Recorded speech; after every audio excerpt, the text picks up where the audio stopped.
panaskan, okey, dia akan menghasilkan dua bahan.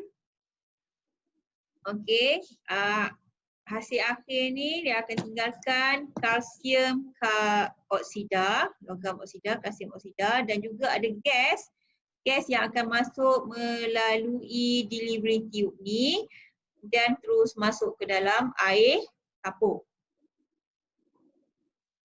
Okey, masuk dalam air kapur.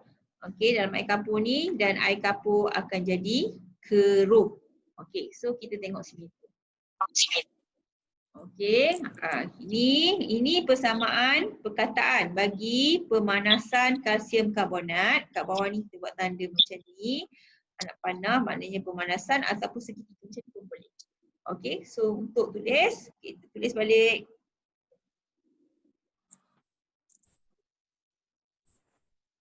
Oh, patut pun terbalik, terbalik. Okey, tulis balik kalsium oksida dan juga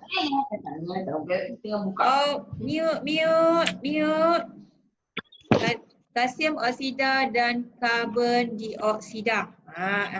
Okey, ada dua hasil, kalsium oksida dan gas karbon dioksida. Dan gas karbon dioksida ni lah yang tadi akan masuk ke dalam air kapur. So apa kegunaan air kapur? Air kapur ni nak uji apa? Kehadiran gas karbon dioksida.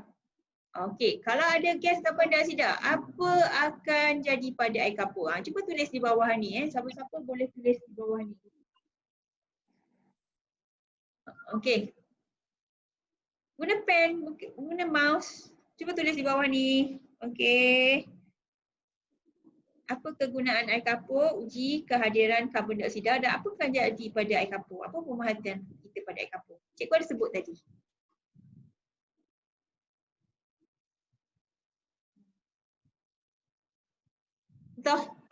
Entah. Bila uji kehadiran air karbon dioksida guna air kapur akan jadi keruh. Tulislah kat bawah tu, try tulis kat bawah ni. Tak apalah tak tulis, cikgu tulis. Keruh. Keruh. Okey, ada orang tulis keruh. Okey, so air kapur dalam ni akan jadi keruh. Ya betul, semua orang betul. Bagus. Okey. So faham ya? Apabila kalsium karbonat dipanaskan, ia akan menghasilkan dua bahan iaitu kalsium oksida dan juga gas karbon dioksida. Okey, kita clearkan. Okey. Ada latihan sikit. Okey, so sini. Pemanasan zinc karbonat. Kalau zinc karbonat dipanaskan, apakah hasil dia? Cuba tulis kat depan, kat sini.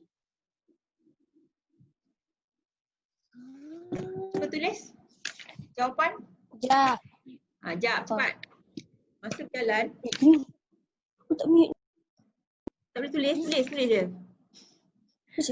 Bagi tulisan. Tulis dulu sini contoh zinc. Cikgu tulis, awak tulis hasil dia.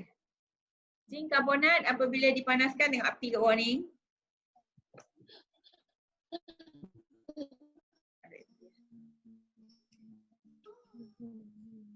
Boleh? Kat sini. Apa dia? Zinc oksida. Okey. Zinc oksida. Dan ni? Karbon dioksida. Ya, betul. Okey, tulis CO2. C saja. Tulis lagi. CO2. Okey, tak apa, tulisan buruk. Tak apa. Tapi jawapannya adalah betul. Jawapannya adalah betul. Okey, cikgu tanda right. Okey, bagus. So kita tengok yang kedua. Pemanasan natrium karbonat. Apa hasil dia? Cikgu tulis kat sini. Natrium karbonat.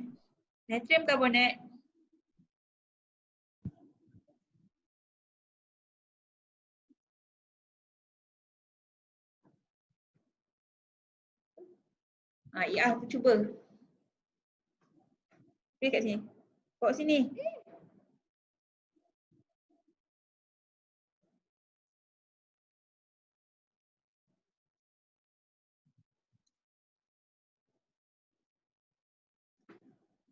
Okey, ramai jawab natrium oksida dan natrium karbon dioksida. Kenapa cikgu kata salah? Ingat tak cikgu cakap tadi, semua logam kan? Okey, kalau yang ada nama natrium, dia tidak terurai. So kalau ada nama natrium ni, kalium, dia tidak terurai, dia dalam bentuk larutan. Sebab dia stabil kan cikgu. Okey, pemanasan magnesium karbonat. Ini macam mana magnesium karbonat? Magnesium karbonat. Okey, cikgu tulis dulu. Magnesium karbonat. Hasilnya? Yang ini nama dia selain daripada natrium dan kalium, so dia akan terurai. Semua orang tahu CO2. Yang kat depan ni? Yang ini? Ini betul? Betul? Ini? Okey, magnesium. Pokoknya design. Tak apa. Okey, magnesium oksida. Okey, betul. Okey, yang ini pun betul. Okey, kita bagi B. Okey, kita betul, semua betul ya. Okey. So faham ya setakat ni?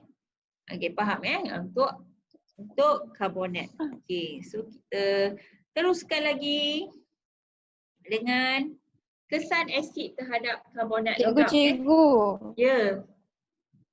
Ada soalan? Yang natrium karbonat tu apa jawapan betul dia? Dia tak ada jawapan. Dia tak terurai. Tak ada. Tak terurai. Dia stabil lah. Dia kalau ada natrium, kalium tak terurai. Setuju? Tak ada. Dalam periksa tak ada. Tak bagi jawapan salah. Okay. So next. Tengok ya.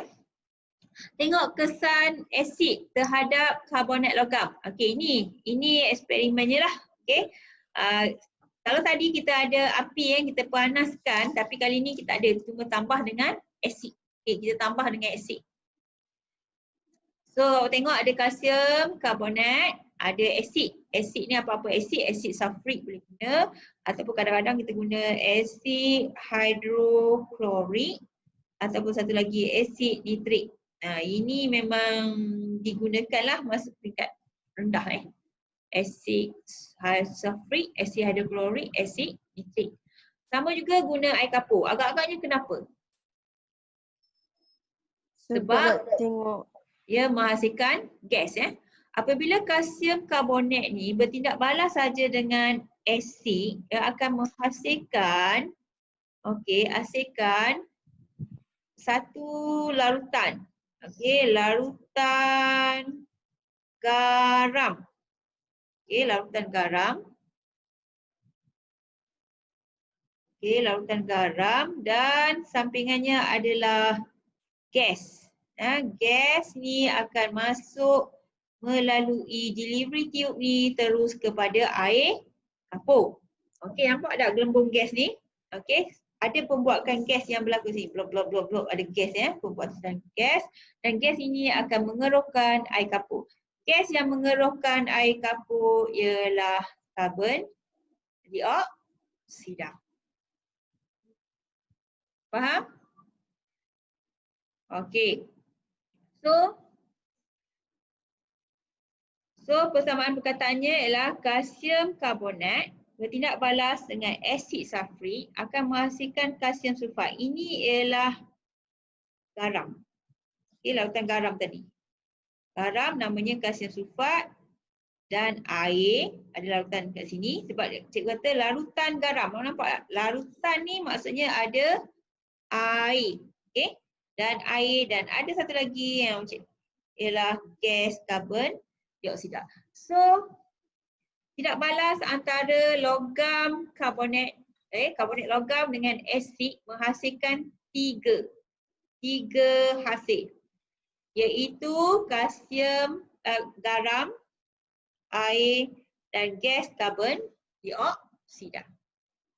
Okey, nama garam ni bergantung kepada nama asid.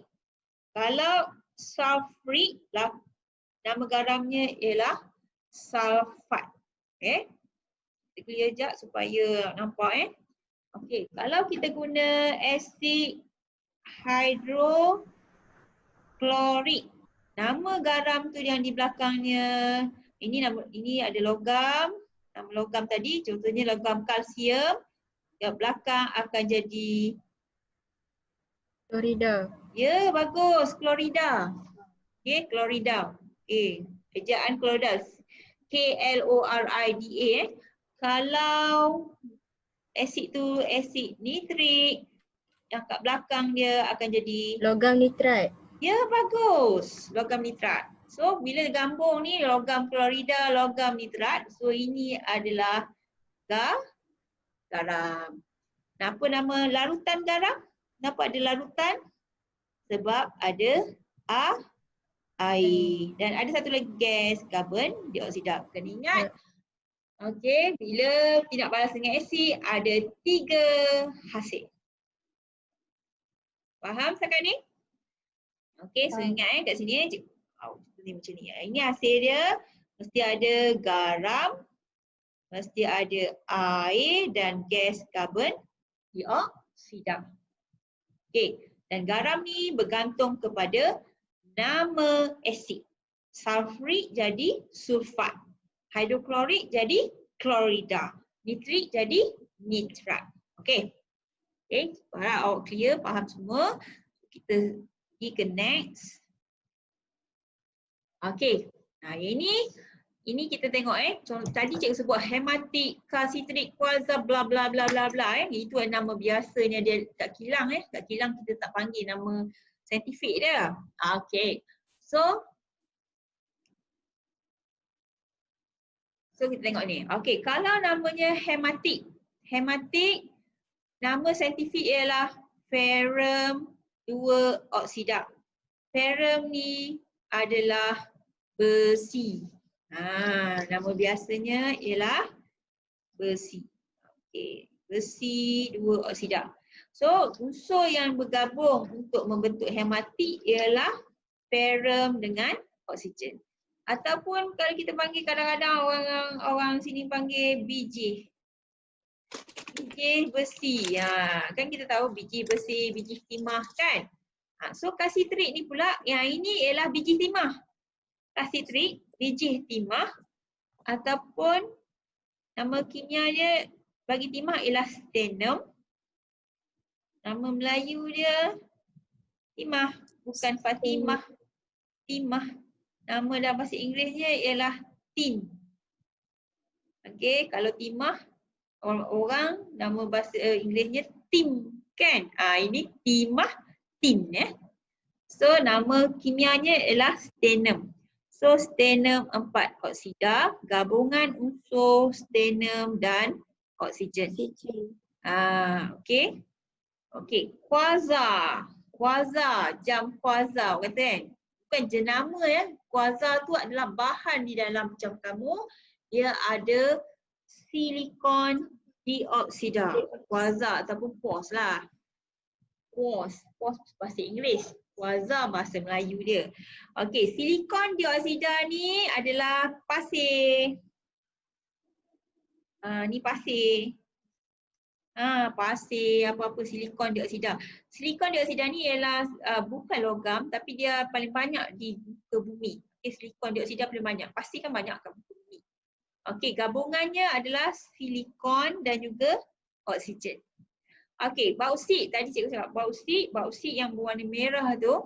Ya, Auni ada soalan? Boleh on audio? Yang kat tangan boleh tanya terus. Okey, senyap tak ada soalan. Okey, tak apa. Bauksit ni aluminium oksida. Okey, logamnya aluminium oksida. So antara aluminium dengan oksigen Galena pula plumbum 2 sulfida. Okey, logamnya ialah plumbum dengan sulfur. Silap sini. Salah ni. Salah type. So sini plumbum lah. Plumbum. Pelambung dengan sulfur. Pyric. Okay, pyric, ferrum sulfida. Cikgu kata tadi ferrum ialah besi kan. So kita boleh cakap tak besi lah. Besi sulfida ia antara ferrum dengan sulfur. Okay, kalsit nama biasa. Nama saintifiknya ialah kalsium karbonat yang kita guna tadi. Ataupun dalam bahasa Inggerisnya limestone pun boleh. Okay. So ini ada unsur kalsium, karbon dan oksigen. Awak ingat macam ni. Kalau ada at di belakang, ada at di belakang, maksudnya dia ada campur dengan oksigen. Alah cikgu, kenapa sini tak ada pula? Okey, dekat aluminium tak ada pun at, sedangkan ada oksigen. Ini gabungan dua unsur. Kalau gabungan tiga unsur macam ni, kalsium, karbon, oksigen, di belakang ni kita tambah at. Okey. Contoh tadi kalau macam sulfat. Kalau nama sulfat. Kalsium, sulfat. So dia ada kalsium, ada sulfur, ada oksigen. So ada tiga unsur, kat belakang ada oksigen, kita tambah T kat belakang ni.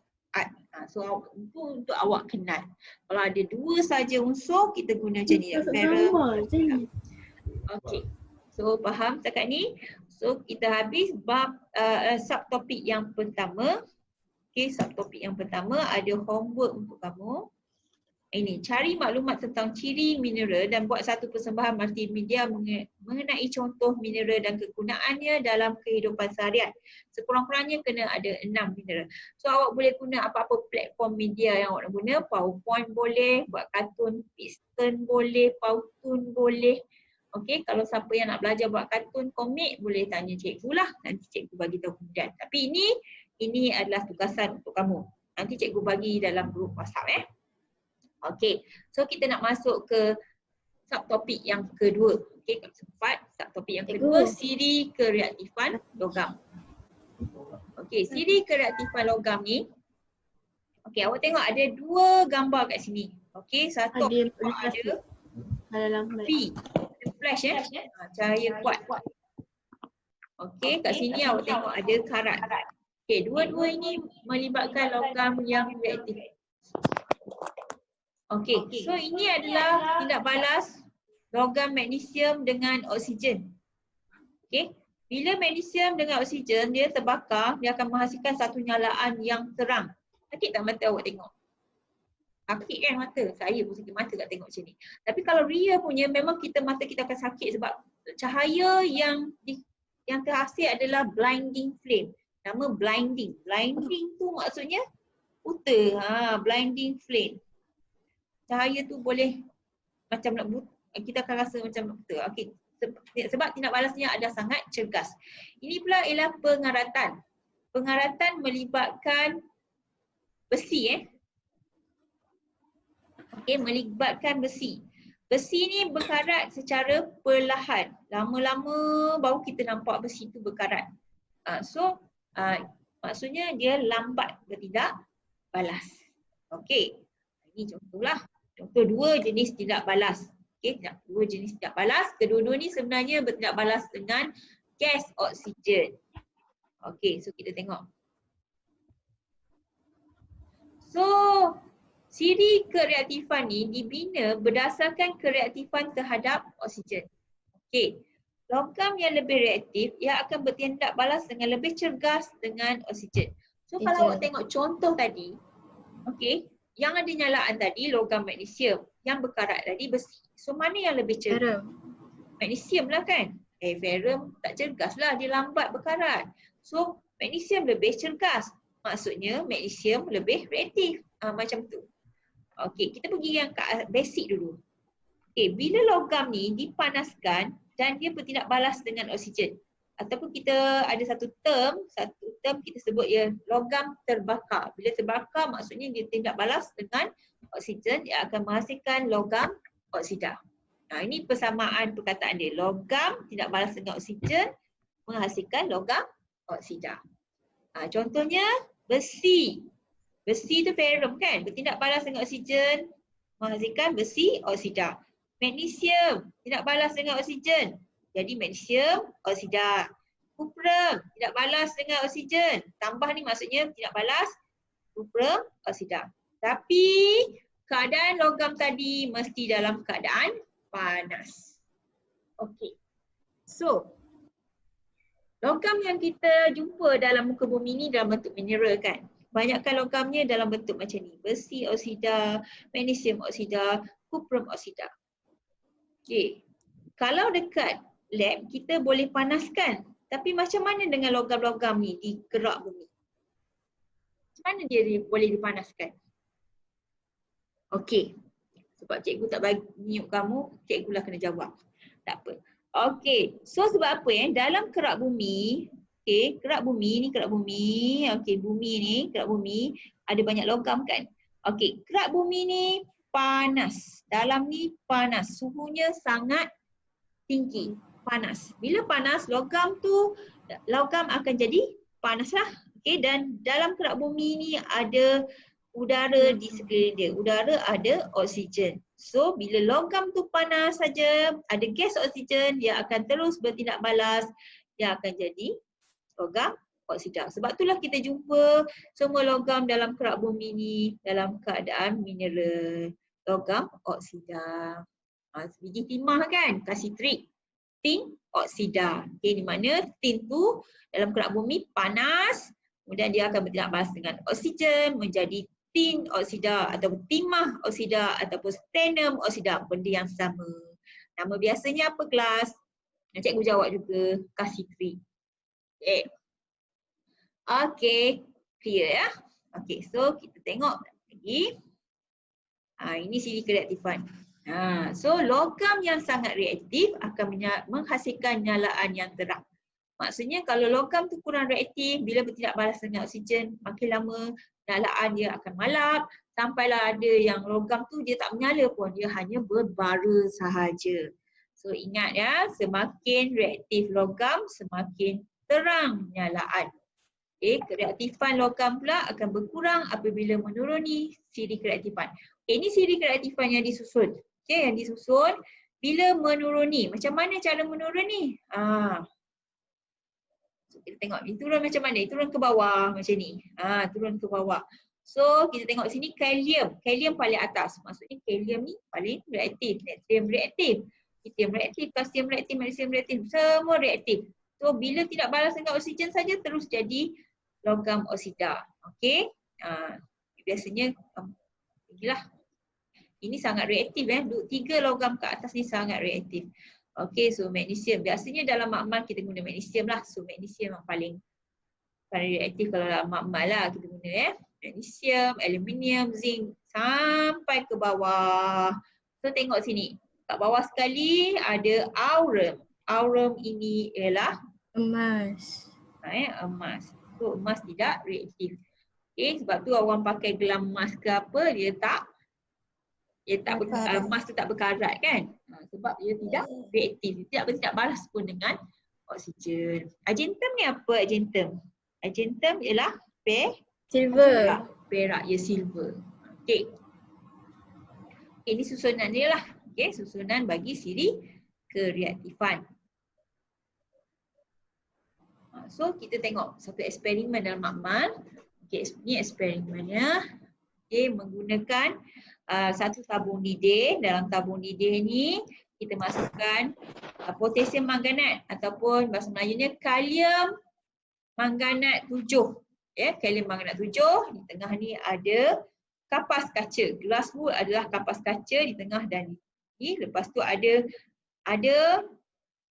serbuk logam yang serbuk logam diletakkan dalam bekas asbestos.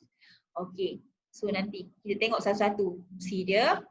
Okey, so ini dia punya caranya. Okey, awak tengok dekat kita tengok ni lah. YouTube sekejap. Mana YouTube?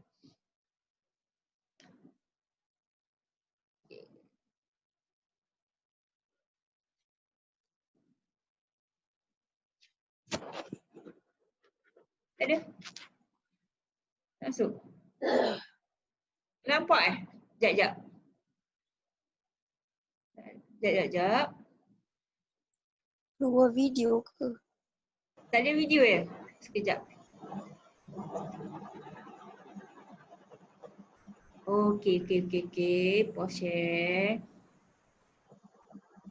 Share. Ada nampak? Dapat Tak. Sekejap ya. Sekejap. Ada cikgu. Sabar.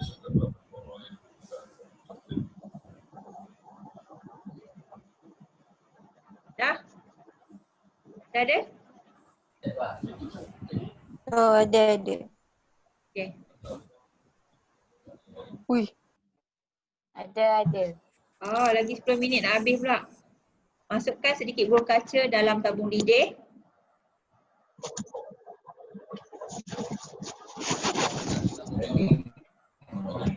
Cikgu, ulu kaca tu apa? Bulu kaca ialah kapas pula. Kaca yang dipecahkan halus-halus dia jadi macam kapas.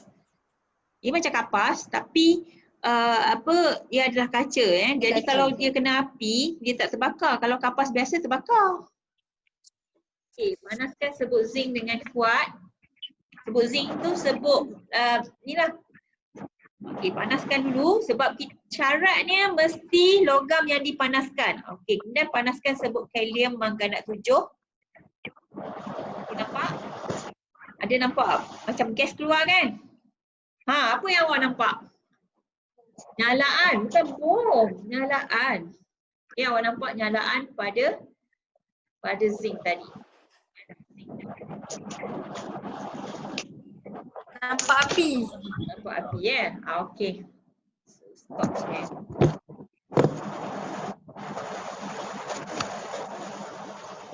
Okey, kita balik tadi kepada ni. Nampak? Ada? Okey.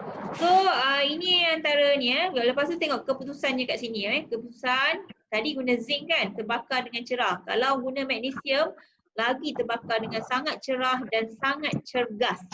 Sudah cepat sekejap saja. So kalau besi dia hanya berbara. Kenapa dia berbara? Sebab dia kurang reaktif. Kurang reaktif. Pelambun pun berbara dengan malap dan perlahan. Kalau kita bubuh kurang lagi malap Okey. So tadi kita balik kepada sini. Okey. Ini kalium manganat 7 berasid. Berasid pula, tak ada berasid sini.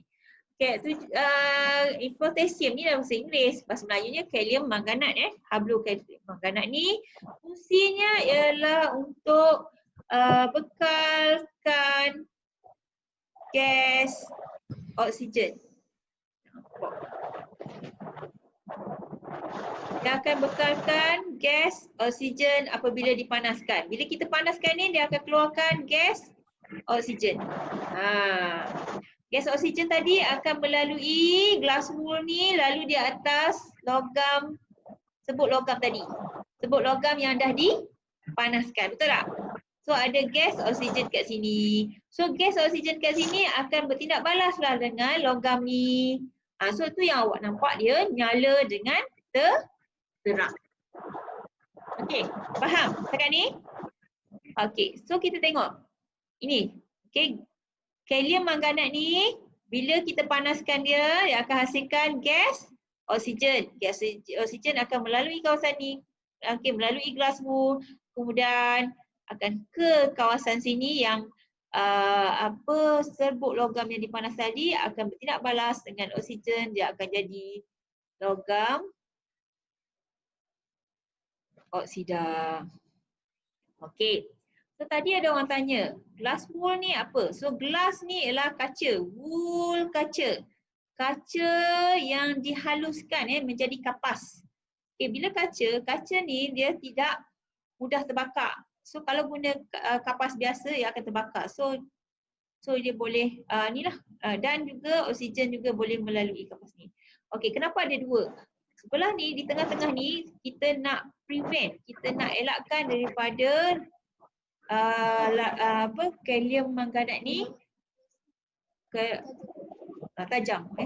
Kalium manganat ni dengan sebut sebut logam ni daripada bercampur. Bila bercampur dia boleh menyebabkan letupan lah. Dan juga kenapa letak di depan supaya oksigen yang keluar tu tak banyak. Okay, tak keluar. Oksigen tu biar duduk kawasan sini saja, bertindak balas saja. Okay, asbestos. Asbestos ni, kita gunakan asbestos, kita nak ngelakkan daripada pemanasan melampau bagi sebut logam ni. Okay, kita nak dia panaskan dengan sekata dan pemanasan tidak melampau. Kalau pemanasan melampau ni, dia cepat crack lah. Kita punya tabung uji dengan apa logam tadi, ia terbakar cepat. Okay, so faham setakat ni? Faham. Okay, bagus. So kita seterusnya, kita ada 5 minit lagi. Ya. Ada soalan? Okey, tak apa, kita teruskan. Okey, ini yang tadi pembakaran magnesium dengan oksigen. Kalau magnesium kita tak letak dalam bekas tabung didih macam tadi, kita just bakar macam ni saja pun dia dah menghasilkan nyalaan yang sangat terang. Okey, nyalaannya adalah nyalaan yang blinding. Dia membutakan. Yang dalam dalam buku teks. Yang mana dalam apa? Ataupun kita tengok bukan buku teks. dalam buku teks tu ada Yang mana? tulis piring porselin. Piring porselin ni samalah konsepnya dengan asbestos. Okey, mana ya? Sekejap. Ada muka surat berapa? Muka surat 130 kan? Okey, muka surat 130.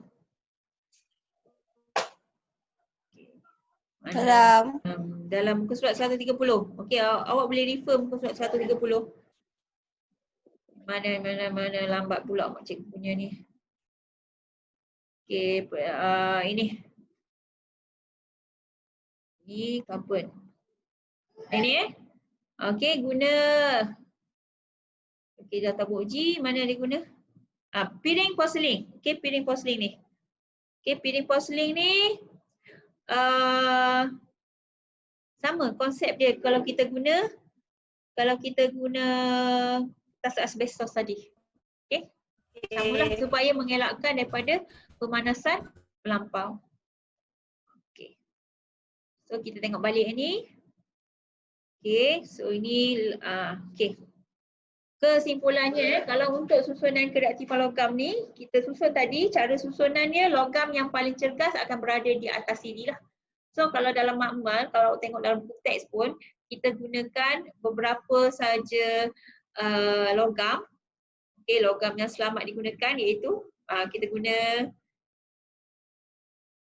guna magnesium, kan? Okay.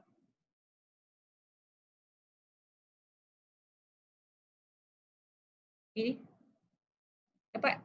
Okey. Sekejap ya. Okey, secara kesimpulannya okey, kita tengok macam mana susunan siri kereaktifan logam ni. Logam yang paling cergas akan berada di bahagian atas siri. So dalam makmal kita biasa guna magnesium, aluminium, zinc, ferrum, stannum, plumbum dan cuprum. Ini saja yang biasa digunakan. So awak nampak susunan dia. Okey, paling cergas berada di bahagian atas itu magnesium, paling kurang cergas berada di bawah. So apa kesimpulan yang kita boleh dapat kat sini? Logam yang lebih reaktif, lebih cergas bertindak balas dengan oksigen. Itu cara penyusunan kereaktifan logam. Okey, ada soalan? Kita ada 1 minit lagi.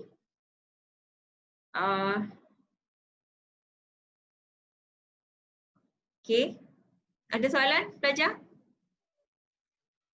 Okey, kalau tak ada soalan. Ya? Seterusnya bila? Ya, apanya? Apa Seterusnya tu? bila? Bila apa bila? Kelas seterusnya bila? Itu Kelas. kita bincang kemudian. Okey, jap kita stop share jap. Okey, so kita dah kita baru habis separuh daripada subtopik 4.2. Untuk bahagian karbon, susunan karbon dan hidrogen dalam siri kereaktifan tu kita akan sambung kemudian lah. Okey, kita akan sambung kemudian, cikgu akan bagi tahu kemudian. So setakat ini itu je yang cikgu bagi tahu. Okey, so kalau ada apa-apa masalah boleh terus tanya cikgu. Okey, boleh terus tanya.